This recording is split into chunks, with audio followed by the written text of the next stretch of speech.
আছে যেখানে গেলে আগে চামড়া খসে যায়, আমি এখনো পাইনি। মাটির নিচে যতগুলো ঘর দেখেছিলাম, হ্যাঁ শাস্তি আছে, কিন্তু ঢোকালে চামড়া খসে যায়, আমি পাইনি, দেখিও নি।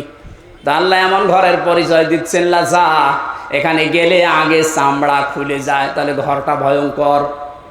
কথা বলে না কেন? এ পৃথিবীর জমিনের সবচাইতে ভয়ঙ্কর ঘরের নাম হচ্ছে আয়না ঘর। কথা বলে না কেন?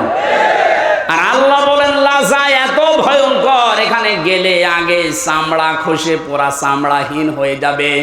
নাজ্জাতাল লিশাওয়া, কাদেরকে ঘরের ভেতরে দেব চামড়া খসাতে জানো? দেখেন তো আপনার মেলে কিনা। তাদউ মান আদবারা ওয়া তাওয়াল্লা, এই ঘরের দরজা নাম ধরে ধরে তাদেরকে শুধু ডাকতে থাকবে যারা ইসলামের কথা শোনার পরে, সঠিক কথাগুলো শোনার পরে মুখ ফিরিয়ে নিত, এবার টান করে অহংকার করে চলে যেত। একেবারে নিচে নেমে গেছে এই মুসলমানের দেশ, ৯৬% মুসলমান আমরা, অথচ ইসলাম ধর্ম পড়াচ্ছে দেখলাম একজন হিন্দু। কোথায় নেমেছেন আপনি? এরপর আপনার মায়া লাগে, টুকরা টুকরা করলেও গায়ের ঝাল মেটে না। কারণ আমারে শুধু ধ্বংস করেন, আমার পুরা প্রজন্ম ধ্বংস করে দিয়েছে। আল্লাহ দয়া করে হাত দিয়ে বাঁচিয়েছে, নয়তো আমরা ধ্বংস তো হয়ে গিয়েছিলাম। ৯৬% মুসলমানের শেষে যদি একটা হিন্দু ইসলাম ধর্ম বই পড়ায়, তে কোথায় আছে আপনি শিক্ষা ব্যবস্থা বলেন?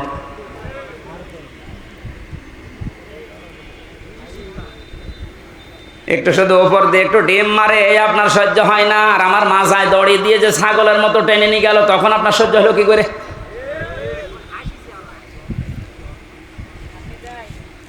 রব্বুল আলামিন বলেন, এই যে যত জ্ঞাতি গোষ্ঠী ছিল, দলের লোক ছিল, এ সব কিছুকে বলবে আল্লাহ দিয়ে দিলাম, নেন, আমারে আপনি মুক্তি দেন।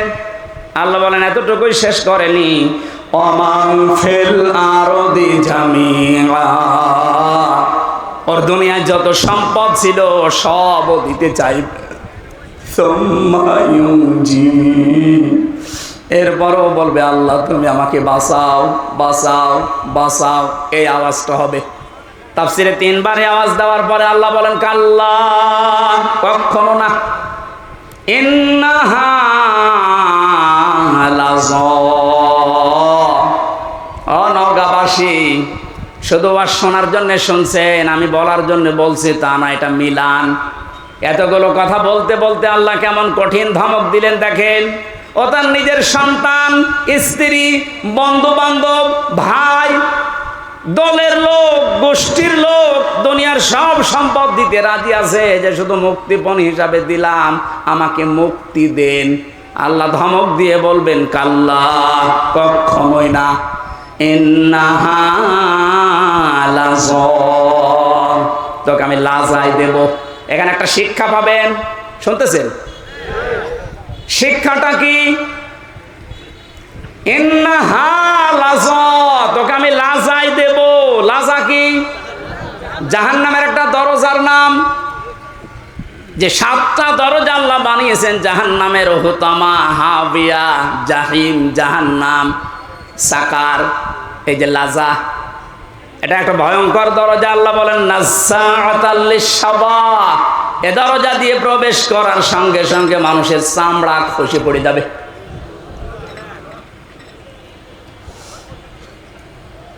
ওয়াজ বাড়ি নিয়ে যাওয়া নাই, এখানে পর্যন্ত রাখেন। বলেন তো এরকম কি ঘর দুনিয়ায় আছে যেখানে গেলে আগে চামড়া খসে যায়, আমি এখনো পাইনি। মাটির নিচে যতগুলো ঘর দেখেছিলাম, হ্যাঁ শাস্তি আছে, কিন্তু ঢোকালে চামড়া খসে যায়, আমি পাইনি, দেখিও নি। তা আল্লাহ এমন ঘরের পরিচয় দিচ্ছেন, লাজা এখানে গেলে আগে চামড়া খুলে যায়, তাহলে ঘরটা ভয়ঙ্কর। কথা বলে না কেন? এ পৃথিবীর জমিনের সবচাইতে ভয়ঙ্কর ঘরের নাম হচ্ছে আয়না ঘর। কথা বলে না কেন? আর আল্লাহ বলেন লাজা এত ভয়ঙ্কর, এখানে গেলে আগে চামড়া খসে পুরা চামড়াহীন হয়ে যাবে। নাজ্জাআতাল লিশাওয়া, কাদেরকে ঘরের ভেতরে দেব চামড়া খসাতে জানো? দেখেন তো আপনার মেলে কিনা। তাদউ মান আদবারা ওয়া তাওয়াল্লা, এই ঘরের দরজা নাম ধরে ধরে তাদেরকে শুধু ডাকতে থাকবে। যারা ইসলামের কথা শোনার পরে, সঠিক কথাগুলো শোনার পরে মুখ ফিরিয়ে নিত, অ্যাবাউট টান করে অহংকার করে চলে যেত। আমার মনে হয় বাংলাদেশে এখন এই চরিত্রের মানুষ আছে। চোখে আঙ্গুল দিয়ে দেখিয়ে দে যে এটা সঠিক পথ, কোরআনের পথ। আল্লাহর নাম নিয়ে বলা হয়, রসুলের হাদিস দিয়ে বলা হয়, এরপরও অ্যাবাউট টান করে মুখ ফিরিয়ে অহংকার করে চলে যাচ্ছেন। এর পরবর্তী তো আরো খারাপ কথা দিয়েছেন আল্লাহ,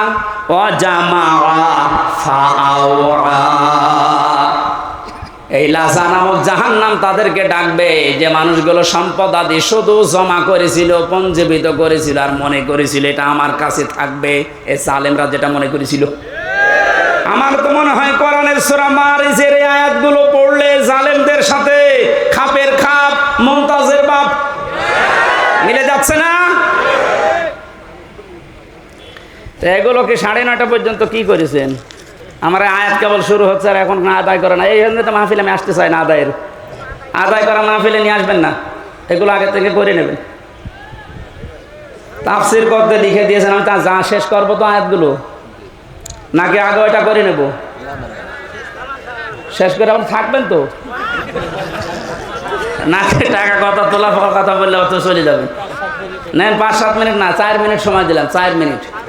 যারা যাচ্ছে যা আছে সব আগে দিয়ে দেন, এরপরে শব্দে যাবো আবার, তাড়াতাড়ি করেন। আরে হোসাইন কই গো, হোসাইন কই?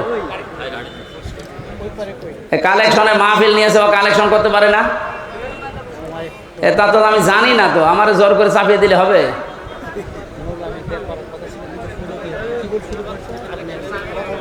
তোরা যে আমি বলি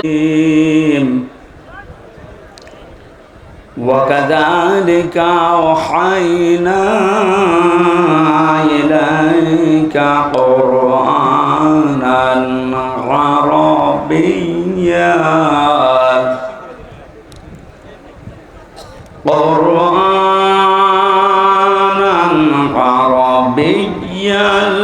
لِتُنذِرَ أُمَّ الْقُرَى وَمَنْ حَوْلَهَا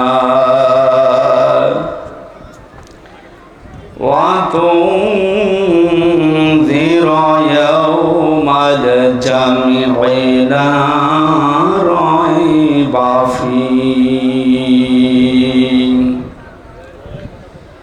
فَرِيقٌ فِي الْجَنَّةِ وَفَرِيقٌ في السعير صدقت يا ربنا اللهم صل على محمد وعلى آل محمد كما صليت على إبراهيم وعلى آل إبراهيم إنك حميد مجيد اللهم بارك على محمد وعلى آل محمد كما باركت على إبراهيم وعلى آل إبراهيم إنك حميد مجيد الحمد لله নওগাঁ জেলার মান্দা থানার অন্তর্গত বারিল্লা দক্ষিণ পাড়া আমবাগান ময়দানে যুব সমাজের উদ্যোগে ঐতিহাসিক তাফসীরুল কোরআন মাহফিলের স্বনামধন্য সভাপতি বিশিষ্ট আলেমে দ্বীন জনাব মাওলানা আব্দুল কাইয়্যুম, ভারপ্রাপ্ত প্রিন্সিপাল বড় বেলালদহ ফাজিল মাদ্রাসা সহ সভাপতির অনেকগুলো নাম দেখতে পাচ্ছি। ওয়ারফা'না লাকা যিকরাক, আল্লাহ সবার মর্যাদা তার ইলম এবং আমল অনুযায়ী আল্লাহ যেন বাড়িয়ে দেন। বলেন বলেন। এতক্ষণ যারা আলোচনা রাখলেন, বিশেষ করে মাওলানা নুরুল আমিন, মাওলানা শহীদুল ইসলাম, এ মাহফিলের প্রধান অতিথি শাইখুল মাশায়েখ, 10 নম্বর নুরুল্লাবাদ ইউনিয়নের সম্মানিত চেয়ারম্যান জনাব মোহাম্মদ জাইদুর রহমান, বিশেষ অতিথি জনাব মোহাম্মদ মোজাম্মেল হক কাজী, অফিসার ইনচার্জ মান্দা থানা নওগাঁ, জনাব নূর মোহাম্মদ মণ্ডল সাবেক চেয়ারম্যান, জনাব এস.এম. রফিকুল ইসলাম সাবেক চেয়ারম্যান, মঞ্চে বসা ওলামায়ে কেরাম, সামনে বসা মুসলমান ভাইরা, পর্দার আড়ালের সম্মানিতা মা এবং বোনেরা, বিশেষ করে আমার আগে যারা কথা বললেন, মান্দা শ্রদ্ধাভাজন জেলা আমির জনাব আব্দুর রকিব, দল মত নির্বিশেষে কোরআনের এই অনুষ্ঠানে যারা আমরা এবাদত মনে করে এসেছি, এটা এবাদত চলছে, আর এবাদত যেভাবে করা লাগে আমরা ওইভাবেই করব ইনশাআল্লাহ। নামাজ একটা এবাদত নাকি? বলেন না কেন? নামাজে দাঁড়িয়ে এদিকে ওদিকে তাকানো যায়, একটু কথা বলা যায়, হ্যাঁ? নামাজের ভেতরে যদি কেউ হাসি দেয়, ওরা নামাজ থাকে? হাসি দিলেও নামাজ থাকে না। তো এটাও যেহেতু একটা এবাদত, সুতরাং এদিক ওদিকে তাকানো, গল্প করা, হাসি তামাশা করা সব 1-1.5 ঘন্টার জন্য বন্ধ রাখা যাবে না। এটা যেমন তেমন এবাদত চলছে না। আফদালুল ইবাদা, নবীজি বলেন সর্বোত্তম এবাদত এটা তেলাওয়াতুল কোরআন। পৃথিবীতে যত নফল এবাদত আছে সবচাইতে উত্তম আল্লাহর কাছে এইটা, যারা কোরআনের আলোচনায় থাকে। এই ছেলে, এই কথা বলো কেন? এই আব্দুল কাইয়ুম ভাই ওখানে কেন? এই স্টেজে আসেন। তিরমিজি শরীফে হাদিস, নবীজি মসজিদে নববীতে প্রবেশ করে দেখলেন ডান দিকে কিছু মানুষ বসে আছে, ওরা জিকির করছে। বাম দিকে কিছু মানুষ বসে আল্লাহর কোরআন নিয়ে আলোচনা করছে। নবীজি বললেন দুইটা দল ভালো কাজে আছে, তবে সবচাইতে উত্তম কাজে আছে তারা যারা আল্লাহর কোরআন নিয়ে ব্যস্ত আছে। আল্লাহ আমাকে এই মুহূর্তেই নির্দেশ দিয়েছেন আমি যেন কোরআনের শ্রোতা হয়ে এদের সাথে বসে আলোচনায় লিপ্ত হই। আপনি টের পেয়ে পাইলেন কি বললাম? আমি বিশ্বনবী যদি এখন জীবিত থাকতেন আর এই মান্দার উপর দিয়ে যদি হেঁটে যেতেন, কোরআনের ইজ্জতে, হামজার ইজ্জতে না, কোরআনের ইজ্জতে নবীজি এখন এসে শ্রোতা হয়ে আমাদের সাথে আলোচনায় বসে যেতেন। এত বড় একটা দামি জায়গায় আপনি বসে গল্প করছেন, আপনি মানুষ? চুপ করেন। কোরআনের এই অনুষ্ঠানে আমরা আসতে পেরে এটা নিয়ামত মনে করে আমরা শুকরিয়া আদায় করছি, আলহামদুলিল্লাহ। দরুদ আর সালাম পড়ছি আমাদের নবী মুহাম্মদুর রাসূলুল্লাহ সাল্লাল্লাহু আলাইহি ওয়াসাল্লামের প্রতি। যে সমস্ত বিষয়গুলো মানুষ পেলে নারাজ হয় কিন্তু আল্লাহ খুশি হয়, তার ভেতরে অন্যতম হচ্ছে কন্যা সন্তান, বৃষ্টি, মেহমান, অসুখ বিসুখ। এগুলো পেলে মানুষ নারাজ হয় স্বাভাবিকভাবে, কিন্তু আল্লাহ সবচাইতে বেশি খুশি এই 4টা জিনিসের প্রতি। কন্যা সন্তান দিয়ে মানুষকে আল্লাহ নবীজির সাথে জান্নাতে রাখতে চায়। বিশ্ব নবী জানিয়েছেন যার 1টা 2টা 3টা কন্যা সন্তান হবে, ও যদি সঠিকভাবে এলেম শিক্ষা দিয়ে তারবিয়াত দিয়ে সৎ পাত্র দেখে পাত্রস্থ করতে পারে, এ পর্যন্ত দায়িত্ব শেষ। তাহলে কিয়ামত পর্যন্ত ওই মা বাবা গার্জিয়ানের সাথে আল্লাহর রহমত থাকবে। আপনি টের পেলেন নবীজির কথা কত দূর গিয়েছে? শুধু দুনিয়ায় না, কিয়ামত পর্যন্ত থাকবে। সুতরাং আজ বাংলাদেশে ইসলামপন্থীদের উত্থান দেখার পর অনেকেই, বিশেষ করে জালেমরা তো বলতোই, এখন অনেক মুনাফিক এ কথা বলা আরম্ভ করছে। মেয়েদেরকে জুজুর ভয়টা দেখাচ্ছে যে ইসলাম যদি এসে পড়ে তোমাদের কিন্তু ঘরে আটকিয়ে রাখবে।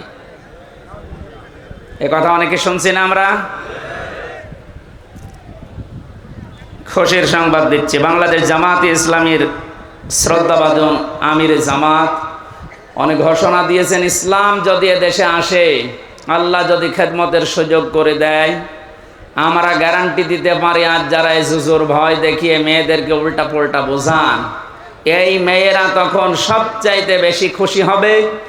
এবং কিয়ামত পর্যন্ত যত মহিলা এই বাংলাদেশে আসবে তারা মনে করবে আমরা মায়ের কোলের উপরে আছি। সেরকম গ্যারান্টি ইসলাম দিতে পারে না পারে না?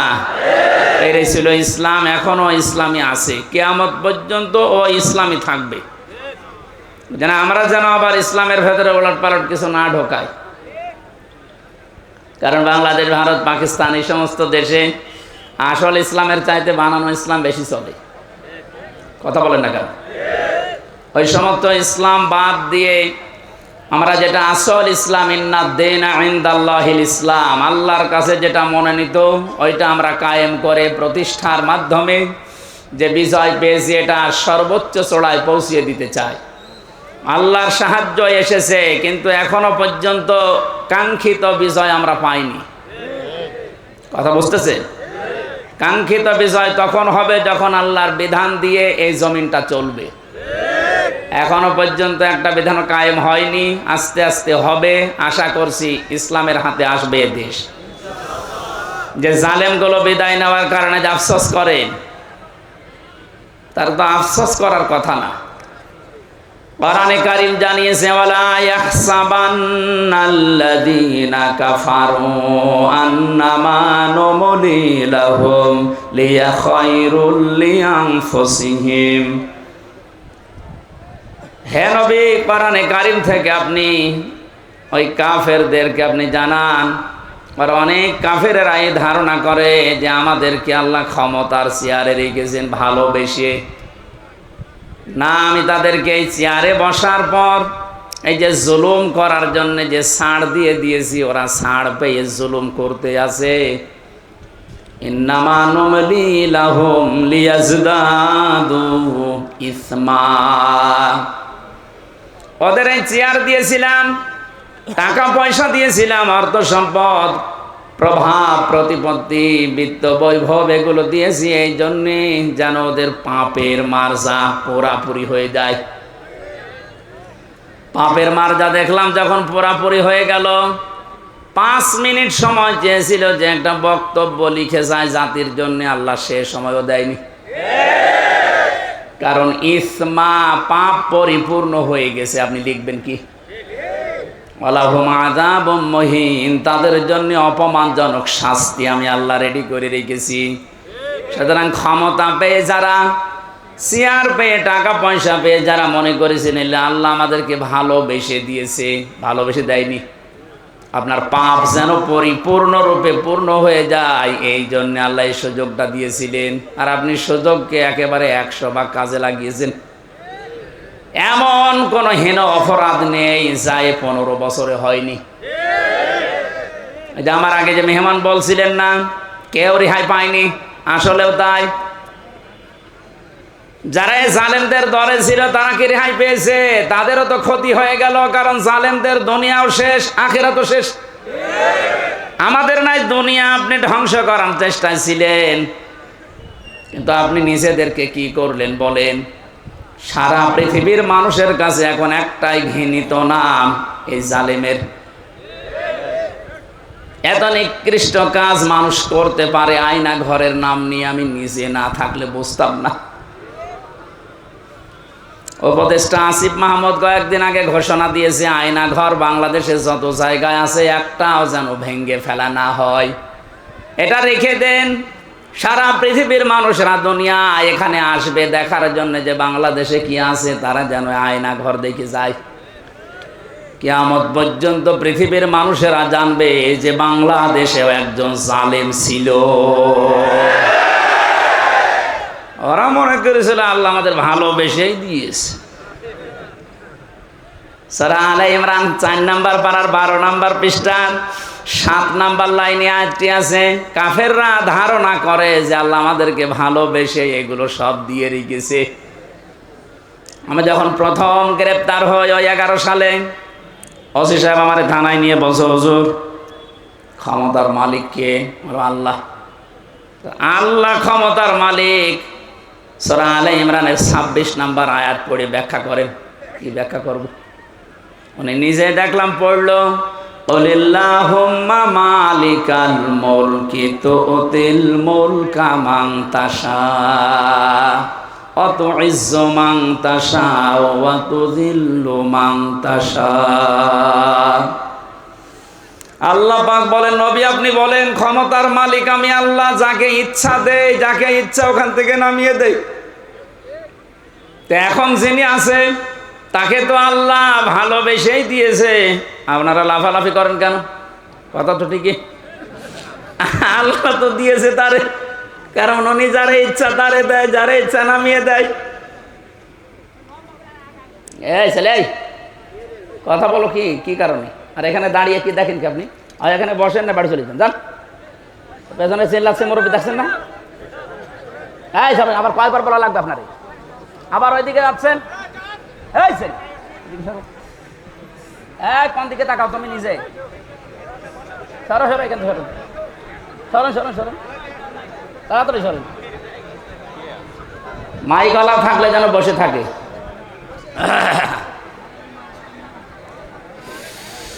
আমার ভাইরা, এই জন্য কোরআনে কারীম যারা আমরা শুনতে আজ এসেছি, ইবাদত মনে করি, যেভাবে ইবাদত করা লাগে, আমি আবার বলছি, আল্লাহ যেন ওইভাবে আজকের 1-1.5 ঘন্টা ইবাদত হিসাবে তিনি লিখে দেন। বলেন আমিন। আজকের তেলাওয়াত কিন্তু আয়াত সূরা শূরা। শূরা শব্দের শাব্দিক অর্থ হচ্ছে সংসদ। শূরা মানে কি? এটা তো আমি বানালাম নাকি? এই শব্দ শুনলে অনেকের আবার অ্যালার্জি হয়তো, যাদের অ্যালার্জি হয়তো তার এখন নেই। কথা বলেন না কেন? আমার তো মনে হয় কোরআনে কারীমের কথাগুলো বাংলার বিভিন্ন প্রান্তে বলতে গিয়ে যারা আলেমদের এই মাইক কেড়ে নিয়েছে, ওদের নামের তালিকা করে এখন মোড়ে মোড়ে টাঙিয়ে দেওয়া দরকার। জালেমগুলো যেন কিয়ামতের আগে আর নিজের পরিচয় দিয়ে এলাকায় ঢুকতে না পারে। এখনো যদি কেউ বুঝে না বোঝার ভান করে কোন মুনাফিক আবার যদি এই কাজ শুরু করেন, আপনাকে আল্লাহ অপমান আরো বেশি করবে। কারণ আমির হামজা কথা বলছে ওর বাবার কথা সব নাকি বলেন? এই জন্য আমরা সতর্ককারী হিসাবে এসেছি। আল্লাহ আমাদেরকে নবীদের ওয়ারিস বানিয়েছেন। বিশ্ব নবী সহ যত নবী দুনিয়ায় ছিল, সব নবী ছিল সতর্ককারী। আজকের আলোচনার বিষয় হচ্ছে সতর্ক। কি বললাম? আমাদের সতর্ক হওয়া লাগবে। আর এই জন্যই এলাকার মানুষ মিলে এই আয়োজন দিয়েছে যেন আমরা সতর্ক হতে পারি। সূরা মানে সংসদ। 53টা আয়াত দিয়েছেন আল্লাহ, 5টা রুকু আছে। একটা মাত্র আয়াত পড়েছি, 5টা ভাগ করেছেন আল্লাহ এই আয়াতের ভেতরে। আমরা এই 5টা বিষয়ে তাফসীর যেহেতু লিখে দিয়েছেন, ওইভাবে আমরা কথা বলার চেষ্টা চালাবো ইনশাআল্লাহ। সুবহানাল্লাহ, আলহামদুলিল্লাহ, লা ইলাহা ইল্লাল্লাহ, সুবহানাল্লাহ। এ ফ্যান ঘুরছে, হ্যাঁ, এদের রওশনের সাথে চাইতে আমার রওশনের সাথে লাগিয়ে দিলে চাইতে বেশি জোরে করবে।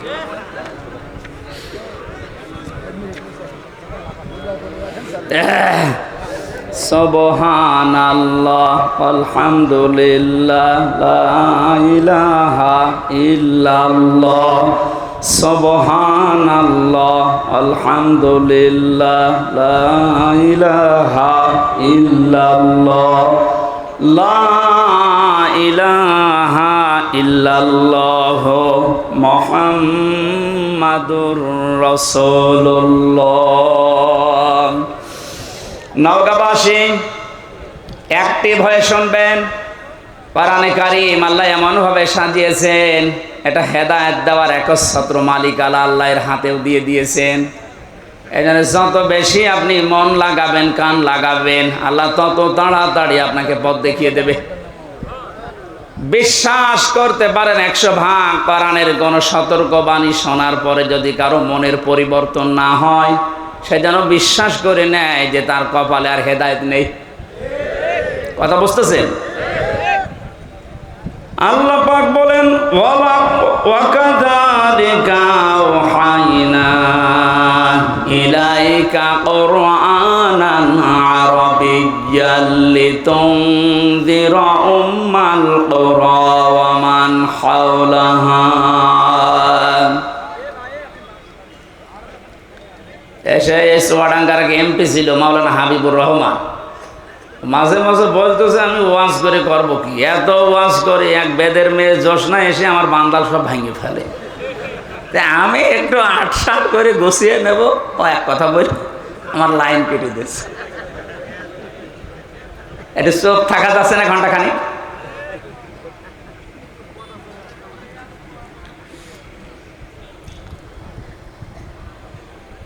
চারটা বড় বড় নিয়ামত আল্লাহর কাছে আমরা কথা বলছিলাম, উনি নিজে পছন্দ করেন, কিন্তু তার এই বান্দা বান্দিরা এটা পছন্দ করে না। এক নম্বরে কন্যা সন্তান। সুতরাং মেয়েদেরকে যে জুজুর ভয় দেখানো হচ্ছে, বিশ্বনবী ওই ভয়টা ১৫০০ বছর আগেই কাটিয়ে গিয়েছেন। কথা বলেন না কেন? আপনারা সব করতে পারবেন, শুধু পর্দা এইটা মেনটেন করে আপনি সব করতে পারবেন, কোনো নিষেধ নেই আপনার। সুতরাং ডান বলেন, বাম বলেন, নাস্তিক বলেন আর যাই বলেন, যারা উল্টা পাল্টা ভয় দেখাচ্ছে, এগুলো তাদের নিজেদের স্বার্থে। আল্লাহ আমাদেরকে বোঝার তৌফিক দিন, বলেন আমিন। ২ নম্বরে মেহমান।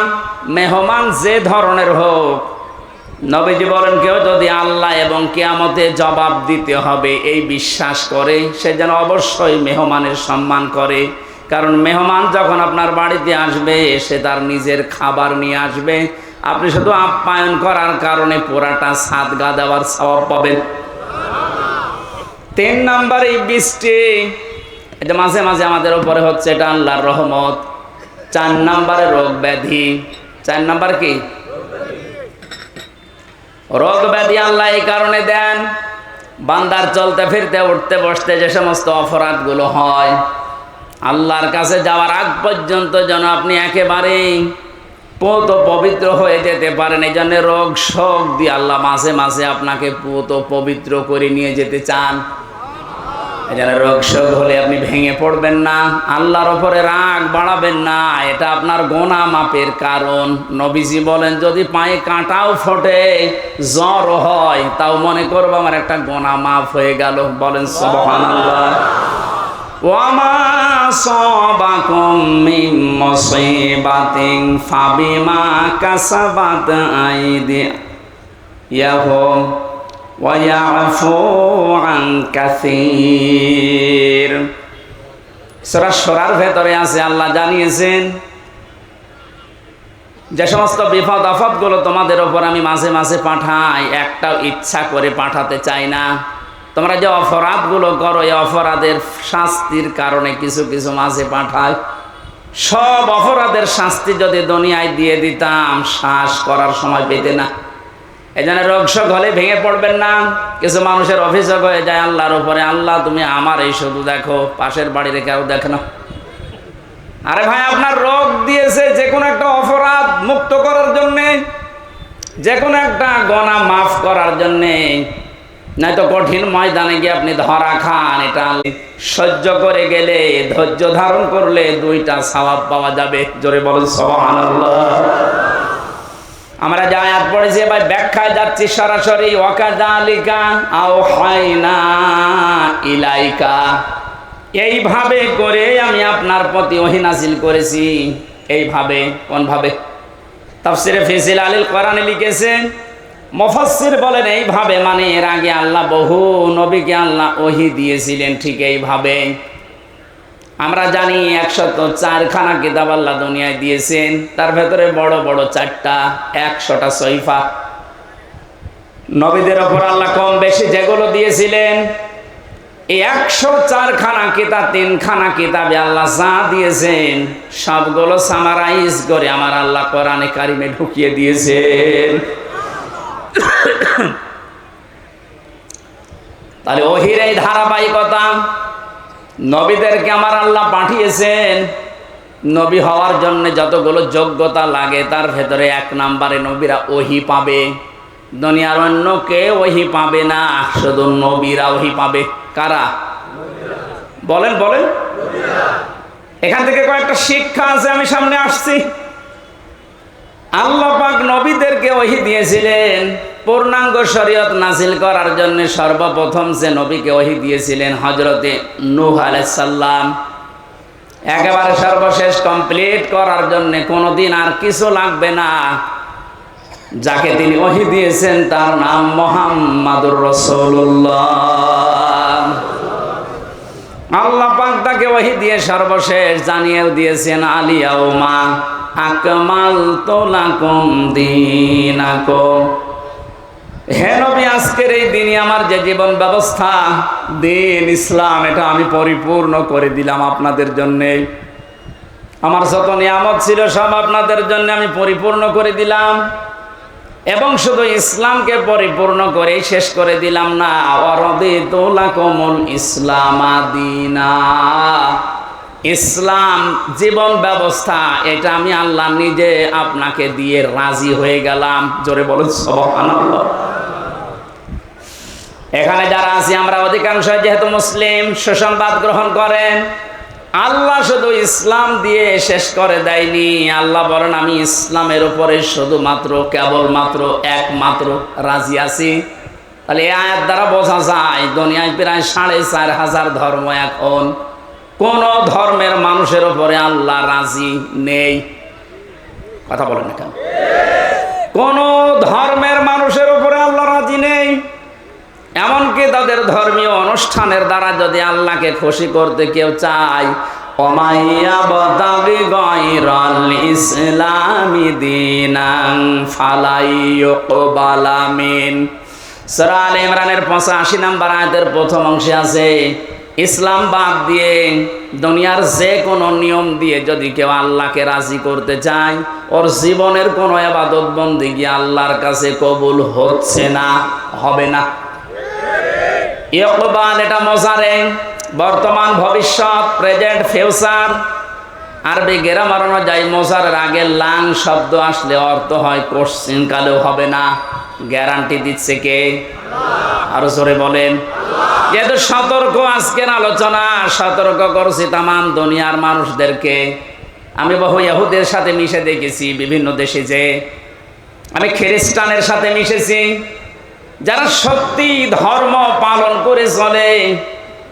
কোরআনের এই আয়াতে যে দুইটা পড়লাম, সূরা মায়েদা এবং সূরা আলে ইমরান, আর একটা আছে 19 নম্বর আয়াত সূরা ইমরানের, ইন্নাদ-দীনা ইনদাল্লাহিল ইসলাম। অবশ্যই আমি আল্লাহর কাছে মনোনীত একটাই জীবন ব্যবস্থা, ধর্ম, তার নাম ইসলাম। তার নাম কি? ইসলাম। লক্ষ্য করেন শব্দের দিকে, দ্বীনের আগে আলিফ লাম আছে। আরবি গ্রামার অনুযায়ী আলিফ লাম 4 ভাবে ব্যবহার হয়। এখানে যেটা আছে একেবারে নির্দিষ্ট করার জন্য যে আলিফ লামটা, রব্বুল আলামিন জানাতে চেয়েছেন পৃথিবীর মানুষেরা, অবশ্যই আমি আল্লাহর কাছে একটাই মাত্র জীবন ব্যবস্থা, ধর্ম পছন্দনীয়, গ্রহণীয়, সেটার নাম ইসলাম। ওই সমস্ত মানুষগুলো ধর্ম এত কঠিন ভাবে মেনে চলে। ইহুদিদের সাথে যখন আমি গাড়িতে যেতাম দেখেছি, এত খাস পর্দা করে চলে। ওদের স্ত্রীদেরকে শুধু চোখ দেখা যায়, হাত মোজা, পা মোজা পর্যন্ত পরা। খ্রিস্টানের সাথেও মিশে দেখেছি যারা সত্যি ধর্ম মেনে চলে, অ্যাক্টিভ। মুসলমানদের ভেতরে যারা প্র্যাকটিসিং মুসলিম একেবারে 100%, তারা যেমন খাস পর্দা করে চলে, আমি ওই রকম পেয়েছি। কিন্তু ওদের ওই ধর্মের দ্বারা, ওদের ওই জীবন ব্যবস্থার দ্বারা আল্লাহকে রাজি করা সম্ভব না, কারণ ওগুলোর উপরে আল্লাহ রাজি নেই। যেহেতু এই পৃথিবীর সর্বশ্রেষ্ঠ এবং নির্ভুল কিতাব, সর্বশ্রেষ্ঠ, সর্বশেষ, নির্ভুল কোরআনে কারীম, এটা দিয়ে সতর্ক করলাম। যত জায়গায় আওয়াজ যাচ্ছে, আপনি এখনো চিন্তা ভাবনা করে দরকার হয় ফিরে আসবেন, সময় এখনো আছে। কিন্তু মৃত্যুর গড়গড়ানি শুরু হয়ে গেলে তখন কিন্তু আর তাওবাও কবুল হবে না। আশা করি সতর্কবাণীটা আপনি মানবেন। আর আমাদের জন্য সুসংবাদ, দুনিয়া আখিরাতে কিচ্ছু না পাই, ইসলাম পেয়েছি, মানতে পারি আর না পারি। কথা বলেন এখন, হয়তো 100 মানতে পারি না পারি পুরো নিয়মটা, কিন্তু ইসলাম আমি জীবন ব্যবস্থা হিসাবে পেয়েছি, এই জন্য আমি খুশি। আন আব্বাস রাদিয়াল্লাহু তাআলা আনহু قال, একটু এদিকে তাকান, মান যাকা তামাল ঈমান মান রাদিয়া বিল্লাহি রাব্বা ওয়া বিইসলামি দীনা ওয়া বিমুহাম্মাদির রাসূলিল্লাহ সাল্লাল্লাহু আলাইহি সাল্লাম নাবিয়্যা ওয়া রাসূলা। রাওয়াহু মুসলিম। আল্লাহর নবী জানিয়েছেন পৃথিবীর প্রতিটি জিনিসের আলাদা আলাদা স্বাদ আছে। ঈমান যদি কেউ আনে আর মনে করে আমি স্বাদ পেতে চাই, ঈমানেরও স্বাদ পাওয়া যায়। ঈমানের স্বাদ আছে না নেই? ঈমানের স্বাদ যদি না থাকবে, পৃথিবীতে মানুষ ইসলামের জন্য এত কোরবানি দেবে, এত কষ্ট সহ্য করবে কোন কারণে? অবশ্যই ঈমানের স্বাদ আছে। ঈমানের স্বাদ পাওয়ার জন্য এখানে 3টা পয়েন্ট আমরা পেয়েছি। যে ব্যক্তি আল্লাহকে রব পাওয়ার পরে খুশি হয়ে গেছে, মুহাম্মদুর রাসূলুল্লাহকে একমাত্র আদর্শ পাওয়ার পরে খুশি। 3 নম্বরে দিন বা জীবন ব্যবস্থা হিসাবে ইসলামকে পেয়ে যারা খুশি, এই মানুষগুলো ঈমানের স্বাদ পেয়েছে। ঈমানের স্বাদ পাবে তা না, মানজাক, এটা মাঝি অতীতের শব্দ, পাস্ট। আল্লাহ জানাতে চেয়েছেন নবীজির মাধ্যমে যে ওই মানুষগুলো ঈমানের স্বাদ পেয়েই গেছে। আপনি এখন মিষ্টি খেলে স্বাদ পান, তেঁতুল খেলে আর একটা স্বাদ পান। পৃথিবীতে সর্বশ্রেষ্ঠ দামি জিনিস আমাদের কাছে ঈমান, এর স্বাদ পাওয়া যাবে না? এর স্বাদ যদি সত্যি সত্যি কেউ পেতে চায়, ইসলাম বাদ দিয়ে পৃথিবীর কোন ধর্ম সঠিক এ কথা বলাও তার জন্য জায়েজ নেই। যদি আজ অনেকে উদারতার পরিচয় দিতে গিয়ে বলছে না পৃথিবীর সব ধর্ম সঠিক, ইসলাম একটু বেশি সঠিক, এ কথা বললে আপনার ঈমান নষ্ট হয়ে যাবে। কারণ দিনের আগে আল্লাহ আলিফ লাম খেলা করার জন্য দেয়নি। আমার কথা বুঝতেছেন? আমি সেই দিন মান্দা কোন জায়গায় এসে বলেছিলাম যে ওযু করলে মানুষের ওযু ভেঙে যায় 7টা কারণে, নামাজে দাঁড়ালে নামাজও ভেঙে যায় 19টা কারণে, হজ করতে গিয়েছে যারা হজও ভেঙে যায়, রোজা রেখেছে যারা রোজাও ভেঙে যায় 2টা কারণে। এরকম প্রত্যেকটি ইবাদতের নষ্ট হওয়ার পেছনে কিছু না কিছু কারণ আছে। কথা বলে না কেন? সবচাইতে দামি যেটা তার নাম ঈমান। এটা না হলে আপনি জান্নাতের দরজার কাছেও যেতে পারবেন না। এই ঈমানও মানুষের ভেঙে যায়, নষ্ট হয়ে যায়। 10টা কারণ পেয়েছে কোরআন হাদিসে, এই 10টা কারণে মানুষের ঈমান ভেঙে যায়, নষ্ট হয়ে যায়। তার ভেতরে 9 নাম্বার কারণ এইটা যে মানুষ পৃথিবীর সব ধর্মকে সঠিক মনে করে, তার ঈমান নষ্ট হয়ে যায়। সোশ্যাল সমাজের ভেতরে উদারতার পরিচয় দিতে গিয়ে আজ অনেককে এরকম উল্টা পাল্টা বোঝাচ্ছে খ্রিস্টান আর ইহুদিদেরকে খুশি করার জন্য। আমি কথা বোঝাতে পেরেছি? এই জন্য আমাদের আফসোস, দুঃখ, কোনো কিছুই নেই, কিচ্ছু না পাই। জীবন ব্যবস্থা হিসাবে আমরা পেয়েছি ইসলাম। কি পেয়েছি? আরো জোরে বলেন। নবীজিকে আল্লাহ জানিয়েছেন যে এইভাবে যত নবীকে আমি আল্লাহ ওহী দিয়েছিলাম নবী হওয়ার যোগ্যতা অর্জন করার জন্যে, তার ধারাবাহিকতায় আপনাকে আমি দিলাম ওহী। কে দিয়েছি আপনার ওহী? কুরআনান আরাবিয়্যা। আপনাকে আমি দিয়েছি আরবি ভাষায় কোরআন। কোরআন কোন ভাষায়? সবাই বলেন। এখানে আমার একটা সতর্কের বিষয় আছে। আমার আগে যিনি আলোচনা করছিলেন, কি জানো না?